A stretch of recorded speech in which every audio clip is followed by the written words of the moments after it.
Friends of Oak Hills, this is Pastor Dale with our weekly video Touchpoint. Today is Thursday, May 14, 2026. For our Points to Ponder article, I have an article titled The Essential Nature of Thankfulness. Colossians 3 is one of the chapters in the New Testament that beautifully summarizes the transformation the gospel brings to a believer's life. I would put Colossians 3 right up there with Romans 12 and Ephesians 4 as giving the best, succinct picture of how then we shall live as followers of Christ. The opening chapters of Colossians, Paul unpacks the riches of the work of Christ in the gospel, and now as he turns to chapter 3, he applies that to the lives of his readers. This application is the listing of many commands. In Colossians 3, Paul commands, first, seek the things that are above, and then set your minds on things that are above, and then put to death what is earthly in you, and then you must put them all away, and so on throughout the chapter.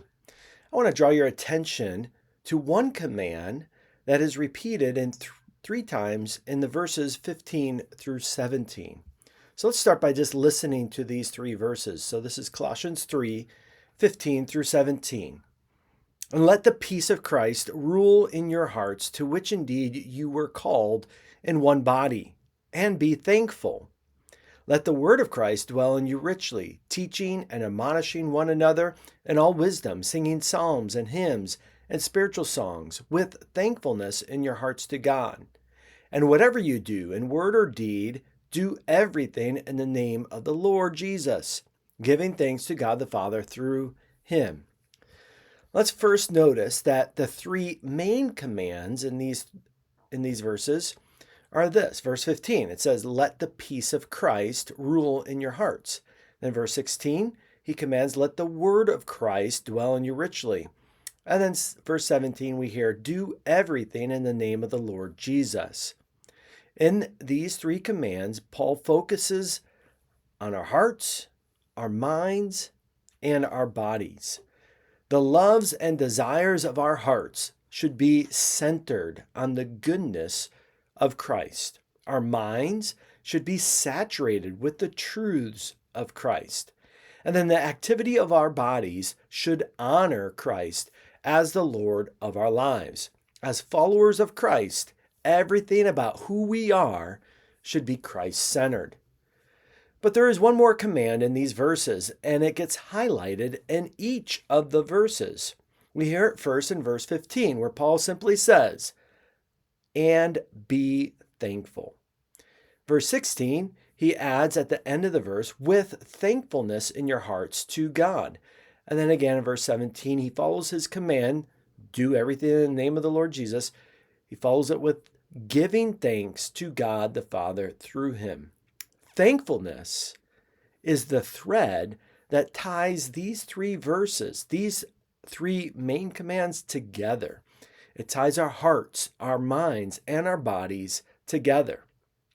So how does thankfulness work in this context as Paul is teaching the church at Colossae? Three observations. Number one, thankfulness prioritizes Christ over self. True biblical gratitude acknowledges that we have received grace only as a gift. There is nothing that we can do to earn it or to deserve grace. In order for Christ to rule in our hearts and saturate our minds and direct our daily activities, we must die to self and selfish ambition. Thankfulness puts Christ before self. Number two, thankfulness trains our hearts and minds. In this light, thankfulness can be considered a spiritual discipline. Our hearts and minds naturally are drawn to self and putting self first. Thankfulness as a discipline forces our hearts and minds to reprioritize what is most valuable to us. It forces us to reckon with our sinful unworthiness and Christ's gracious gift of redemption. Thankfulness opens the door for Christ to rule in our hearts and saturate our minds. Then number 3, thankfulness reveals that Christ is preeminent in our lives. When the peace of Christ rules in our hearts, we will be thankful. When the word of Christ dwells in us richly, we will be thankful. And when we do everything in the name of the Lord Jesus, we will be thankful. Gratitude in our lives indicates that we are seeking Christ and seeking to give Him the preeminence in our lives. Paul emphasizes right here in Colossians 3 that thankfulness is an essential quality in the followers of Christ. Thankfulness trains our hearts and minds to value Christ. Thankfulness reveals that we are ruled by Christ. Gratitude or thankfulness is not optional for followers of Christ. Is your gratitude showing? A few highlights to draw your attention to this middle of May, trucking along to the end of the school year for most of our students. I want to remind you of our missionaries of the month. We are praying for the Dunning family this month. John Dunning is the RUF, Reformed University Fellowship Minister on the Kansas State University campus.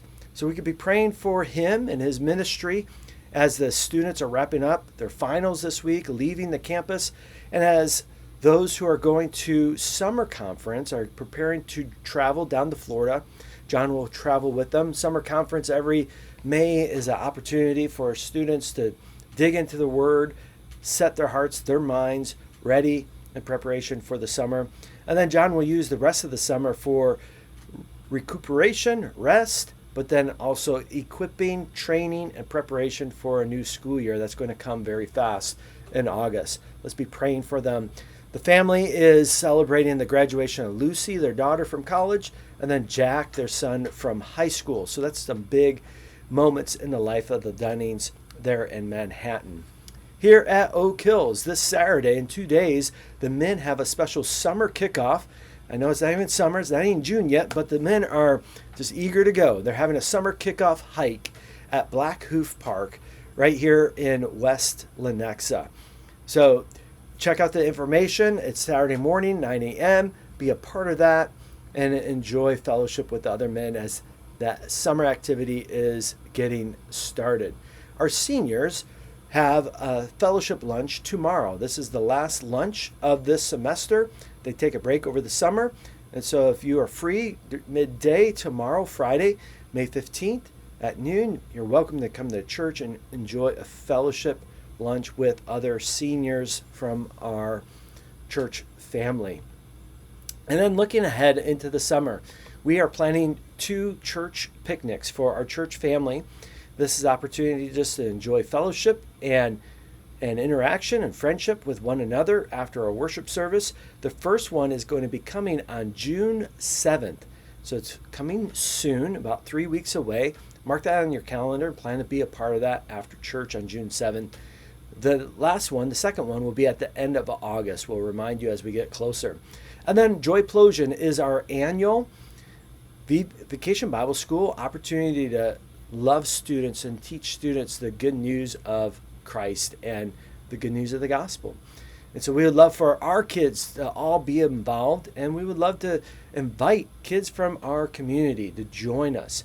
We're going to be hosting Joyplosion June 30th to July 2nd. So it's a Tuesday, Wednesday, and Thursday evening again, right in the middle of the summer. So we hope you plan to be part of that. Mark it on your calendar. We look forward to joining you for that. Well, that's what I'd like to highlight here in the life of Oak Hills. This Sunday, we'll be back in our study of Genesis 35, where Jacob is confronted with death, and we'll have an opportunity to talk about death from that biblical perspective. We'll look forward to being with you soon. God bless.